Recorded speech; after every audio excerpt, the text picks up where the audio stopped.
The following is a special presentation of Tony Kurre Radio. Want the real story behind the sound bites and headlines? Let's find the facts. Remember, it's not a conspiracy theory if it's the truth. You are not paranoid or confused. You just need to know. And away we go with another edition of Need to Know. Keefer with you for another week. Hope you've had a fantastic last few days as we get into, dare I say it, almost Labor Day weekend, which means the 1st of September. Kind of staggering to think about that, but traditionally that's the end of summer. It seems like it just started. But one thing, my father was not the greatest in giving me important advice that really turned out to be 100% accurate. But one thing he said that was uncannily on target was that just wait about the passage of time. He says the longer you've been around, the faster it goes. Man, he nailed that one, because that is exactly right. But with all that being said, we are so glad to have you on board today, and hopefully can give you a few facts and thoughts to take with you after you listen to the broadcast of everything you need to know. Let's start with again a little bit of shameless promotion. Delighted to be on Tony Kurre Radio. It's great to be part of something that is rapidly building into a world domination in the communications field, and Tony and his compatriots are doing a great job of putting together a really unique and just kind of a special place, corner of the world for a variety of different shows, and of course the absolute epicenter for classic rock, which Tony will always be identified with from his great career in the Birmingham market. So we are really excited to kind of be forging some new ground starting this week, because football season is upon us. And as much as I like talking about news and politics and things that you need to know in terms of everything that's going on in the world, SEC football kicking off, college football. There's just a couple of games coming up on the weekend, but we start in earnest on the aforementioned Labor Day weekend, September the 3rd, with a whole slate of games, including Alabama Crimson Tide debuting their 2022 season, defending national champion Georgia. Auburn, of course, back in action after their very tumultuous offseason. All of those storylines, all of that information is something that we love talking about. So we're going to have to add a second program on Tony Kurre Radio. And this one is breaking new ground. And how excited I am, I can't even tell you, to be in that kind of new genre, because this is going to be the first actual webcast on the Tony Kurre Radio lineup.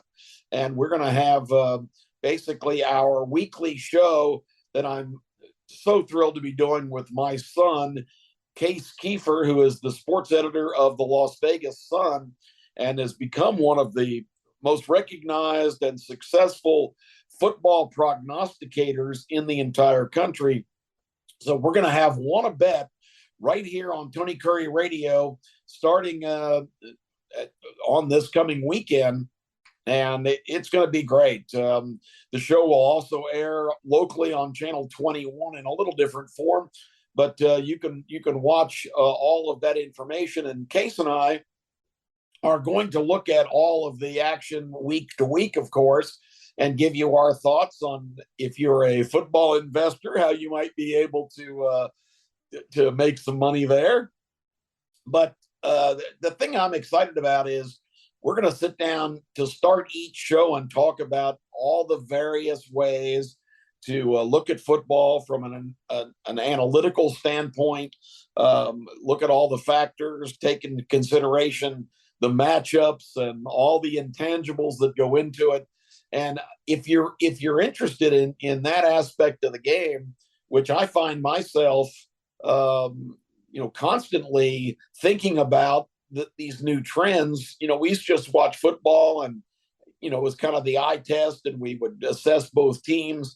But now it's kind of exciting that all of this new world data and all of the technology that goes into not only assessing players for teams and basic statistics are drawn into every minor kind of, and minor is the wrong word, every category of performance.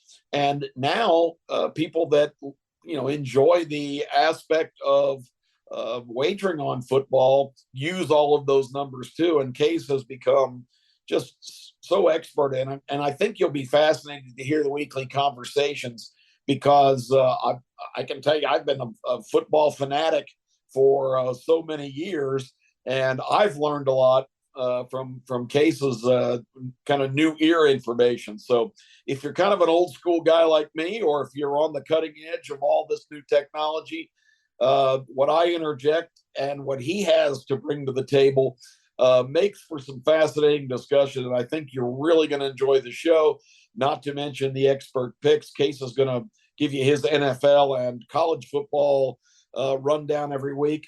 And I'm going to focus strictly on the SEC. Had a phenomenal year last year, picking games against the spread, finished 36-17 for the SEC. And that's where my emphasis is. So it's going to be a great show. We are so excited to be the first webcast each week on Tony Kurre Radio. And look for that on your schedule here as we get closer to football seasons. So there's the shameless promotion, and thank you for letting me do that. But we are excited. And I had a little mishap there. There we go. We're excited to have football right on the verge of kicking off. Let's pivot a little bit here and talk about some of the things that have happened in the news.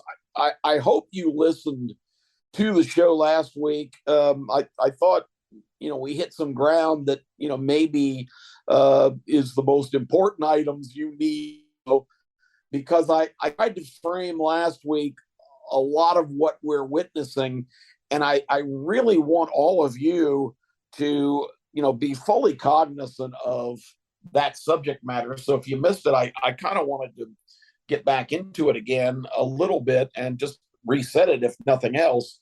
I talked about last week that, what we see all the time played out, and this great divisiveness that our country allegedly is undergoing is kind of a manufactured, for extremely nefarious purposes, situation.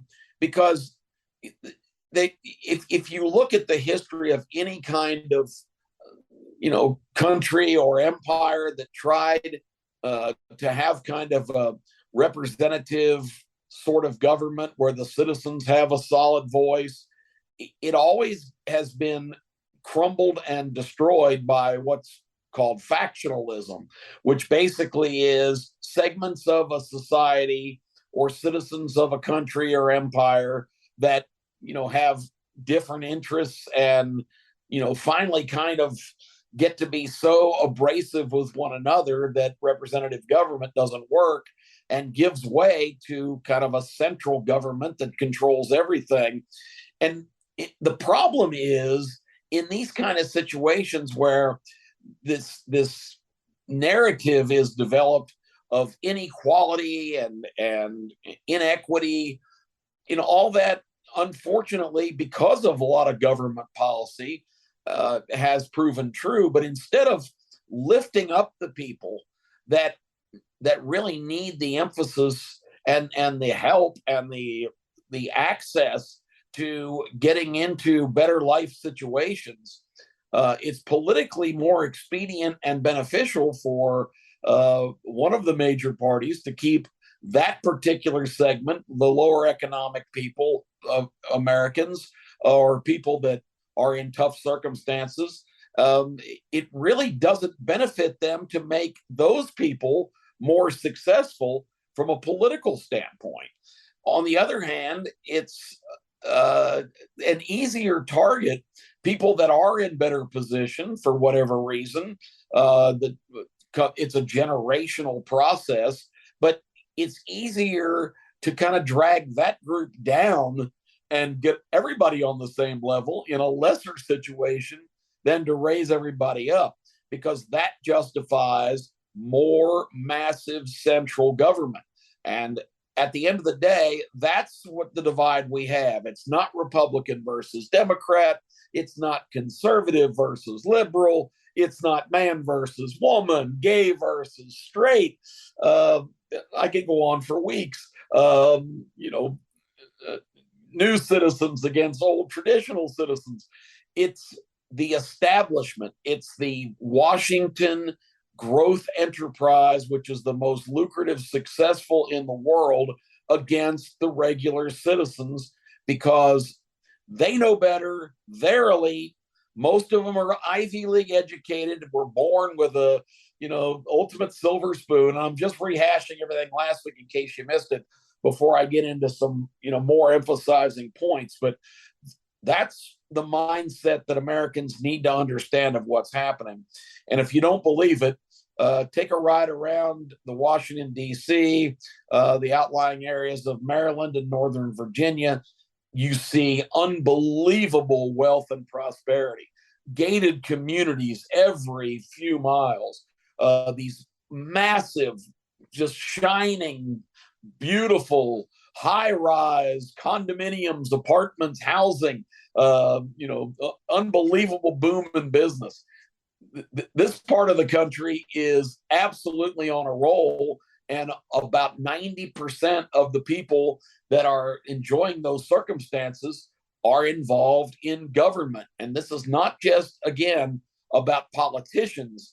This is about people that are lifers running every bureau, agency, department, over 2 million people in government, in bureaucratic jobs that have basically, through powerful unions, lifetime appointments. You can't get them out of there.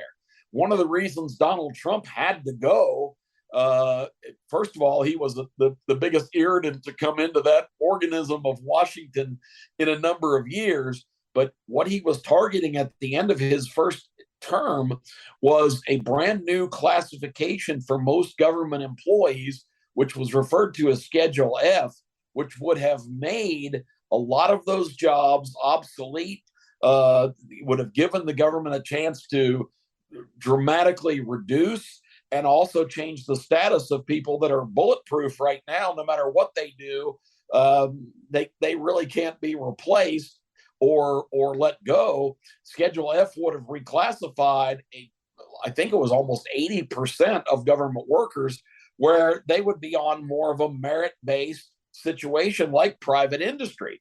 And of course, they couldn't let that stand, because that's the power really behind the scenes. The politicians come and go. These people are mainstays. They're there for the duration, and that's just how it is. And they make a lot of the decisions and many of the policies that we all live under. And they are not elected by you and me. They are appointed or get opportunities from whatever different trail that they take to get there.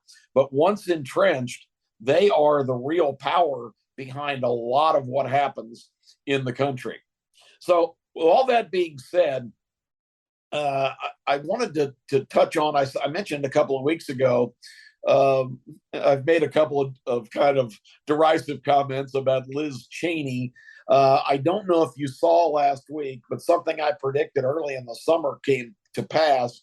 In Wyoming, she was up for, of course, as every member of Congress is in the House of Representatives, they're only 2-year terms. So she was up for the third term. She'd been elected twice previously. Actually, she had been a 3-time congresswoman. It was her 4th term she was seeking.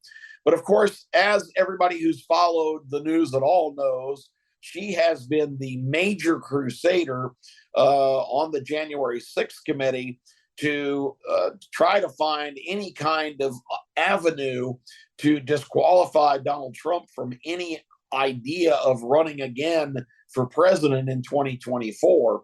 The January 6th committee is trying to pin what happened on January 6, 2021, when a mob basically stupidly, and it reminds me of Animal House. It's time for somebody to do something truly stupid and futile gesture on somebody's part, and those people in Washington that day were just the people to do it. Now, their outrage over what they perceive to be election fraud, I don't think is totally unfounded. That's a whole nother subject. But what they did was really stupid, and it really seems that there was a good degree of enticement that day for them to take those steps, because it really kind of served politically the narrative that was being created, that all of this uproar about election fraud was just a big hoax, and it was unproven. There are, we could do 15 shows on that subject, but the bottom line is they're trying to tie Donald Trump directly into organizing and encouraging that group to enter the Capitol building. They're calling it an insurrection. You would think if that was a legitimate, if the objective was to try to overthrow the government, I think they would have been doing more than taking selfies with their cell phones and running around, screaming and acting like a bunch of morons. Maybe there was a couple of people in that crowd that were armed, but the protesters, the invaders, the insurrectionists were not responsible for anybody's death. There was only one. Well, actually, there were two deaths directly from that incident, and one of them was a Capitol police officer shooting a former Air Force retiree, a female 35-year-old who was unarmed in the back. There's really no explanation to this day why that action was necessary. The other was a elderly Capitol guard, or I guess a police person or a guard, I'm not sure. But in the excitement, tragically, apparently he suffered a cardiac arrest and passed away. So if there was any deaths attributed to an insurrectionist or objective to try to take over our government, that was the only casualty, and it's regrettable if his loss of life was attributed directly to what happened. But moving on, Liz Cheney on Tuesday night of last week was trounced, as we predicted, in Wyoming by the voters in the primary. A Trump-backed candidate defeated her by almost 40 points, which may be one of the worst defeats for an incumbent congressperson in the history of our country. She was absolutely run out of town and did her concession speech within just moments of her defeat, of the polls closing, because the numbers were so overwhelming. And in that speech, she declared that, she didn't say this directly, but she compared herself to Abraham Lincoln, because she believes the country has never been in more jeopardy of having our democracy removed from the equation, and that she just felt she had to do her part, because if she did not step up, even though she was a Republican and went against the wishes of most of the people that she represented, and we've talked about that before on the program here too, is that this is a representative republic. It's not technically a democracy. We have democratic principles, of course, but in a representative republic, you get elected to go to Washington to represent the interests of people that have sent you there, the people in your district or your state, your constituency. And way too many of these politicians go and they don't represent their constituents. They fall into the cliques and the waves of party or ideology and kind of go their own way. And that is not the idea behind the form of government we have. So the people of Wyoming spoke loudly and just kicked her right out of office. And basically she said, she took the moral high ground. She had to do this. Trump is a danger to America, and he has transformed and radicalized the Republican Party, blah, blah, blah. She was painting herself as this great, person of tremendous integrity. And, it's unfortunate because it's so much easier to explain her actions simply by saying that there is a large group of Republicans, and I know this firsthand, from my broadcast partner you've heard on our program before, attending a George W. Bush reunion and coming back and talking to me sincerely about how shocked she was that virtually everybody there in what had become kind of the offshoot of Reagan Republicans in the 1980s, dominated by the Bush family and the Cheneys, Dick Cheney every step of the way with Bush Sr. and with George W. Bush. They had kind of formulated the modern day Republican Party, and John McCain and Lindsey Graham and others. And they seemingly stood for, statesmanship and, bipartisan discussion on issues. But all of that's fine and good if that's the traditional Republicans, and you see a lot of commentators, the Bill Kristols and the George Wills, they all espouse those principles as well. But all of that's fine. But don't tell me that we're trying to preserve a democracy because there's an uprising in people that really believe, again, not in Washington and the genteel kind of cooperative government that happens, because the other party is not inclined to play ball on that level of compromise and statesmanship and all those things that are lovely terms, but in real life, one party is willing to get down in the mud and resort to anything they need to do to win and have control. And we told you about that last week. It's not just power and control. That's the component that leads to what the real goal is.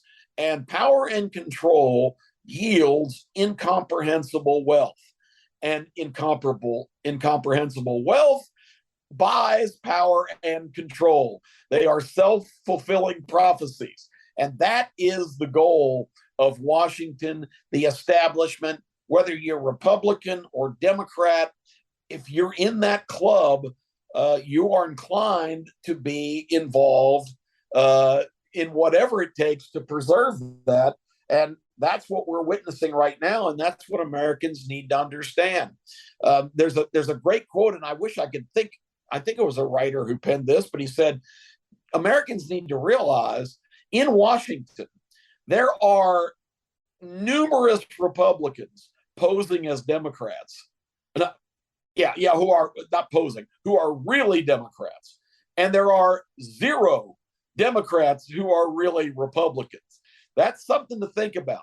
The big government, the big establishment is a Democrat institution, but even the Republicans on board. It's kind of like, remember the Harlem Globetrotters? They always played a team called the Washington Nationals. And the Globetrotters, of course, did all kinds of spectacular stunts and did all these things, but you had to have another team to kind of make the whole show go. And that's kind of what the modern day traditional statesman-like Republican Party has been. They have been the necessary quote opponent to the Democrat Party, which has basically been the Harlem Globetrotters putting on a show. And if you think of it in those terms, you kind of understand, because they're benefiting. The Washington Nationals are not a separate entity. They're part of that whole presentation. So think about that in terms of what we're witnessing right now. So it really comes down to us as Americans having to decide that, do we want this situation? Because they say, okay, our democracy's threatened. Liz Cheney thinks she's Abraham Lincoln keeping it together. But in the meantime, with all of that, I'm looking for the right term, all of that noble idealism, it really comes down to the fact that the democracy is being much more threatened by the infusion of a very far left, socialist, communist, even Marxist kind of ideology that, again, big government is the answer and individual liberty is a problem, because you and me and people that are enjoying what's the greatest attribute we have as Americans, our individual liberty and freedom, are not necessarily cooperative and threaten the power, control, and incomprehensible wealth of a giant central government. And I say it probably on every show so far. I've said it on every show so far. The words of Ronald Reagan are ringing louder than ever, that America is a country with a government. It can never be allowed to be the other way around. So some food for thought. But Liz Cheney's collapse, I think, coupled with George P. Bush, who is a grandson of President Bush, running for and losing the attorney general's race in Texas, may be the last straw of what was the traditional Republican Party. And they don't like the fact that Donald Trump has led this kind of resurgence of the party's ideology to this America first, freedom first agenda. It defeats the whole vision they have of themselves, and that vision, unfortunately, is what I just described. They're the Washington Nationals to the Harlem Globetrotters, and a lot of Americans want to see that change. We're right down to the end here. I did want to mention that I had another thought, and I hope you agree with this. We talked about last week the Inflation Reduction Act, which is absolutely laughable because it's not going to reduce inflation one bit. Now, our leader, who's been on vacation for like 3 weeks, has released a statement about how, he is bringing gas prices down. It's kind of like a guy who lights a building on fire and then runs and gets a garden hose. He's the guy who started the fire. He's the reason inflation's gone through the roof. He's the reason that gas prices have skyrocketed to all-time levels. And now with spraying a garden hose on the damage, he's bringing the prices down. He had nothing to do with making it happen, which we all know is exactly why it did. So he's going to go on now a national tour to tout the wonderful plan that they have passed, this groundbreaking legislation, which 26% of Americans polled over the last week have said they believe, and these are Americans from all walks of life, they believe it's going to do nothing in terms of changing their lives for the better. And most of them think it's going to be negative. And I put me in that category. 87,000 new IRS agents, $80 billion infused into that organization that basically is going to terrorize Americans and try to shake every dime, and in some cases have the unlimited power to take everything you have, and you have no recourse. If you don't believe that we're trying to go in a socialist direction, that is your leading indicator. That and kicking in the door of former presidents to go look for political dirt to keep him out of the race, because that's the guy they fear, and that's the guy that needs to be out of the picture for their exciting plans to continue. Wouldn't it be better if we had 87,000 or $80 billion and maybe 87,000 new school resource officers to protect our kids from the absolute nightmares that we've witnessed? Wouldn't it be better to have $80 million and 87,000 new Border Patrol agents to keep our territorial sovereignty in place? Wouldn't it be better to put $80 billion into community and education centers in lower income neighborhoods to try to create access to the American dream for people that are trapped and can't get there? Just some things to think about as we leave you this week. I'm Kip Keefer. It's always such a pleasure to join you. I can't wait for the debut of Wanna Bet this week on Tony Kurre Radio, and our next edition and next get-together on Need to Know. Sorry, got a little bit of congestion right there at the end. Have a great week, everybody. We'll talk to you next time. This has been a special presentation of Tony Kurre Radio.